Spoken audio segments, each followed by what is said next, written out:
GST-R-1 return filing करने के लिए आपको जीएसटी पोर्टल पर आना होगा। यहाँ पर आने के बाद आपको इस पोर्टल को लॉगिन करना। लॉगिन का जो आईडी पासवर्ड है वो आपके पास होना चाहिए, तो लॉगिन यहाँ पर आपको कर लेना होगा। सिंपली यहाँ पर आपको लॉगिन का ऑप्शन मिलेगा, सिंपल आपको उस पर क्लिक कर देना होगा। जैसे आप लॉगिन पर क्लिक करते हैं आपके सामने इस तरह डैशबोर्ड ओपन हो जाता है। यहाँ पर आपको यूजर नेम और यहाँ पर आपको पासवर्ड फिल करना है। कैप्चा फिल करने के बाद यहाँ पर आपको लॉगिन कर लेना होगा। जैसे आप लॉगिन पर क्लिक करते हैं आपके सामने कुछ इस तरह डैशबोर्ड यहाँ पर लॉगिन होके आ जाएगा। यहाँ पर आपको रिटर्न्स का जो डैशबोर्ड है, यहाँ पर आपका कब तक रिटर्न फाइलिंग हुआ है, कब का ड्यूज है, सारा चीज यहाँ पर आपको मिलेगा।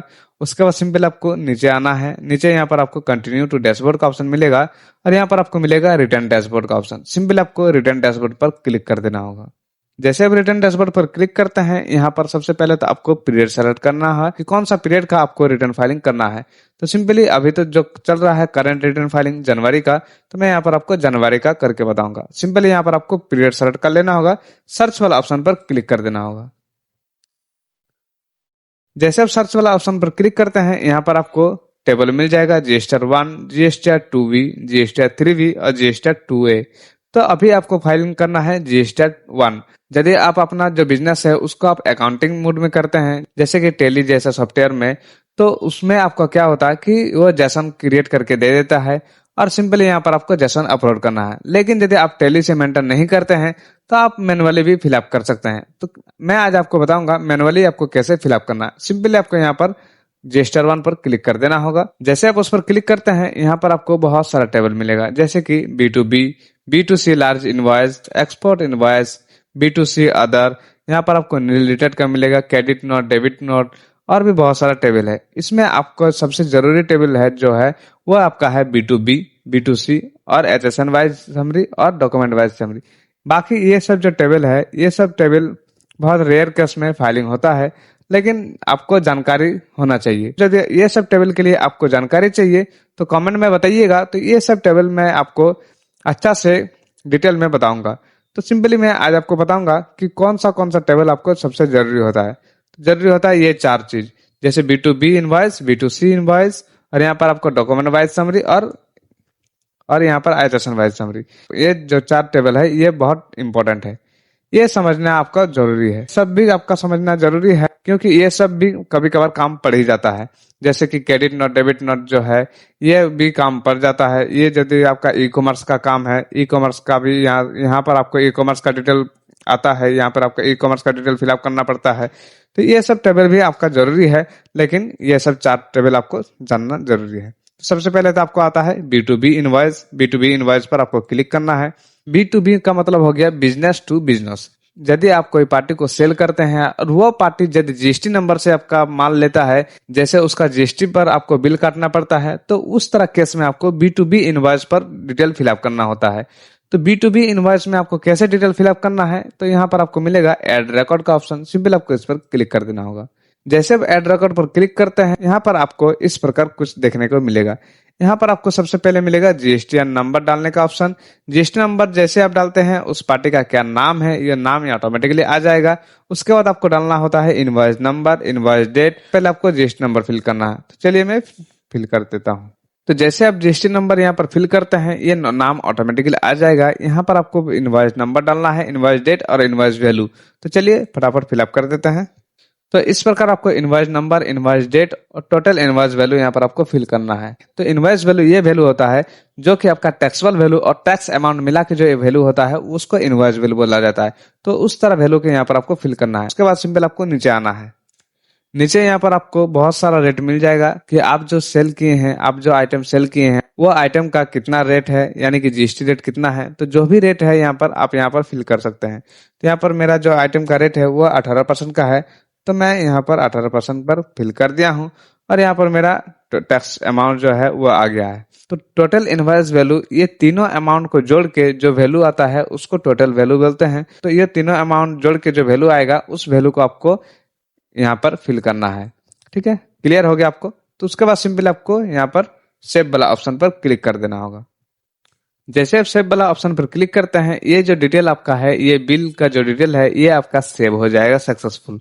ये GST नंबर पर और भी यदि आपका बिल है तो वो बिल भी यहाँ पर आप फिलअप कर सकते हैं, और यदि नहीं है तो सिंपली ये GST नंबर को आपको डिलीट कर देना होगा। डिलीट करने के बाद आपको क्या करना है कि और भी यदि कोई भी B2B इनवॉइस का और भी बिल है तो यहाँ पर आपका उस पार्टी का जीएसटी नंबर यहाँ पर आपको फिलअप करना है। तो मेरे पास यहाँ पर बिल और भी पार्टी का है तो मैं यहाँ पर फिल कर लेता हूँ। तो जैसे कि मेरा यहाँ पर और भी जीएसटी नंबर पर बिल कटा है तो मैं यहाँ पर जीएसटी नंबर फिल कर दिया हूँ, नाम ऑटोमेटिकली आ गया है, इनवॉइस नंबर, इनवॉइस डेट और टोटल इनवॉइस वैल्यू यहाँ पर आपको फिल करना है। ये सब डिटेल फिलअप करने के बाद आपको नीचे आ जाना है। नीचे आपको उसी प्रकार जो भी आपका जीएसटी रेट है वो रेट के यहाँ पर आपको फिलअप करना है। जो भी आपका टैक्सेबल वैल्यू है, टैक्सेबल वैल्यू आपको यहाँ पर फिल कर देना होगा। तो इस प्रकार यहाँ पर आपको टैक्सेबल वैल्यू फिल कर देना है, टैक्स अमाउंट ऑटोमेटिकली आ जाएगा। सिंपली यहाँ पर आपको सेव वाला ऑप्शन पर क्लिक कर देना होगा। जैसे आप सेव वाला ऑप्शन पर क्लिक करते हैं ये भी बिल आपका यहाँ पर सक्सेसफुली सेव हो जाएगा। और भी यदि ये जीएसटी नंबर पर और भी बिल काटे हैं तो यहाँ पर आपको उसका भी, उस बिल का भी आपको डिटेल फिल करना है। तो मेरा यहाँ पर ये जीएसटी नंबर पर 2 बिल कटा है तो मैं दोनों बिल को फिलअप कर देता हूँ, जो कि अभी मैं एक किया हूँ और एक बिल है तो और एक बिल ये मैं यहाँ पर फिल कर देता हूँ। तो यहाँ पर मैं इनवॉइस नंबर, इनवॉइस डेट और टोटल इनवॉइस वैल्यू यहाँ पर फिल कर दिया हूँ। उसके बाद यहाँ पर मैं नीचे आ गया हूँ। नीचे यहाँ पर उसके बाद जो भी यहाँ पर टैक्सेबल अमाउंट है वो मैं यहाँ पर फिल कर देता हूँ। टैक्स अमाउंट ऑटोमेटिक आ गया है। यहाँ पर आपको सेव वाला ऑप्शन पर क्लिक कर देना होगा। तो इस प्रकार आपको भी अपना जितना भी आपका B2B इनवॉइस होता है, जितना भी आपका B2B इनवॉइस है वो B2B इनवॉइस आपको इस प्रकार फिलअप कर लेना होगा। यदि आपको इसमें B2B इनवॉइस फिलअप करने में कोई भी दिक्कत होता है तो कमेंट सेक्शन में कमेंट कर सकते हैं। कमेंट का रिप्लाई मैं जल्दी देने का कोशिश करूँ। उसके बाद यहाँ पर आपको बैक वाला ऑप्शन पर क्लिक कर देना होगा। जैसे आप बैक वाला ऑप्शन पर क्लिक करते हैं, आप जितना भी पार्टी का B2B इनवॉइस फिलअप किए हैं उस पार्टी का यहाँ पर आपको डिटेल मिल जाएगा। कितना कितना इनवॉइस आप फिलअप किए हैं वो भी यहाँ पर आपको मिल जाएगा। जैसे कि मैं इस पार्टी का 1 किया हूँ, इस पार्टी का 2 किया हूँ और इस पार्टी का जो है 1 किया हूँ। तो इस प्रकार यहाँ पर आपको मिल जाएगा। उसके बाद यदि ये आपको चेकआउट करना है कि ये जो हम डिटेल डाले हैं ये सही है या गलत है, तो चेकआउट करने के लिए यहाँ पर आपको नंबरिंग पर क्लिक कर देना होगा। तो जैसे आप नंबरिंग पर क्लिक करते हैं उस बिल का जो आप डिटेल डाले हैं वो बिल का डिटेल यहाँ पर आपको पूरी मिल जाएगा। यहाँ से आप चेकआउट कर सकते हैं। उसके बाद फिर से आपको आना है बैक वाला ऑप्शन पर। जैसे बैक वाला ऑप्शन पर आते हैं, ये जो आपका B2B इनवॉइस का डिटेल है यानी कि ये आपका डिटेल फिलअप हो गया है। उसके बाद आपको फिलअप करना है B2C इनवॉइस का। सिंपली यहाँ पर आपको B2C पर आना है। B2C पर आने के बाद यहाँ पर आपको उसी प्रकार ऐड रिकॉर्ड पर आना है। ऐड रिकॉर्ड पर आने के बाद यहाँ पर आपको प्लेस ऑफ सप्लाई यहाँ पर आपको सेलेक्ट करना है कि कौन सा प्लेस में आप जो है सेल किए हैं। तो सिंपली यहाँ पर जो भी प्लेस में आप सेल किए हैं उस प्लेस को यहाँ पर सेलेक्ट करना है। उसके बाद यहाँ पर आपको टोटल टैक्सेबल वैल्यू यहाँ पर आपको फिल करना है कि आपका जो टोटल टैक्सेबल वैल्यू है वो कितना है। B2C में यहाँ पर आपका टोटल टैक्सेबल वैल्यू जाता है, जितना भी आप B2C सेल किए हैं उसका यहाँ पर टोटल टैक्सेबल वैल्यू डाल देना होगा। यदि एक ही रेट का है तो यहाँ पर आप टोटल टैक्सेबल वैल्यू एक ही साथ डाल सकते हैं। जैसे कि मेरा यहाँ पर 18% है तो मैं यहाँ पर डाल दिया हूँ 18%। तो मैं यहाँ पर टोटल टैक्सेबल वैल्यू यहाँ पर फिल कर दिया हूँ और यहाँ पर मैं 18% सेलेक्ट कर लिया हूँ। तो जैसे मैं 18% यहाँ पर सेलेक्ट करता हूँ ये टोटल CGST SGST यहाँ पर ऑटोमेटिकली आ जाता है। उसके बाद आपको क्या करना है, सेव वाला ऑप्शन पर क्लिक कर देना होगा। तो जैसे आप सेव वाला ऑप्शन पर क्लिक करते हैं ये भी डिटेल आपका सेव हो जाएगा। उसके बाद आपको आना है टेबल नंबर 12 में। यहाँ पर आपको HSN वाइज समरी फिल करना है। तो सिंपली यहाँ पर आपको क्लिक कर देना। जैसे आप उस पर क्लिक करते हैं यहाँ पर आपको 2 प्रकार सप्लायर का डिटेल फिलअप करना है, B2B सप्लायर और B2C सप्लायर। यदि आपका B2C में भी सेल हुआ है और B2B में भी हुआ है तो यहाँ पर आपको दोनों में फिलअप करना है। तो सबसे पहले आपको B2B में करना है। तो B2B में आपको क्लिक करना है। उसके बाद यहाँ पर आपका जो भी आइटम का HSN कोड है वो HSN कोड यहाँ पर आपको फिल करना है। फिल करने के बाद यहाँ पर आपको सेलेक्ट कर लेना होगा। सेलेक्ट करने के बाद यहाँ पर आपको आना है UKC। UKC का मतलब हो गया कि ये जो आप HSN का आइटम बेचे हैं वो किस प्रकार बेचे हैं, जैसे कि पीस में बेचे हैं या किलो में बेचे हैं या टन में बेचे हैं। तो इसको यहाँ पर आपको सेलेक्ट करना है।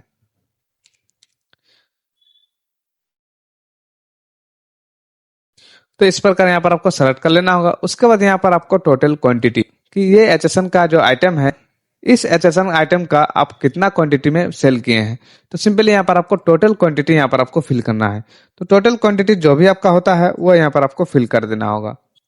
तो इस प्रकार यहाँ पर आपको टोटल क्वांटिटी फिल कर देना होगा। उसके बाद यहाँ पर आपको टोटल टैक्सेबल वैल्यू, ये HSN का टोटल टैक्सेबल वैल्यू आपका कितना है वो भी यहाँ पर आपको फिल करना है। उसके बाद यहाँ पर आपको उसी प्रकार रेट यहाँ पर आपको सेलेक्ट करना है। रेट सेलेक्ट करने के बाद यहाँ पर जो है आपका टैक्स अमाउंट ऑटोमेटिकली नहीं लेता है, यहाँ पर आपको मैनुअली फिलअप करना होगा।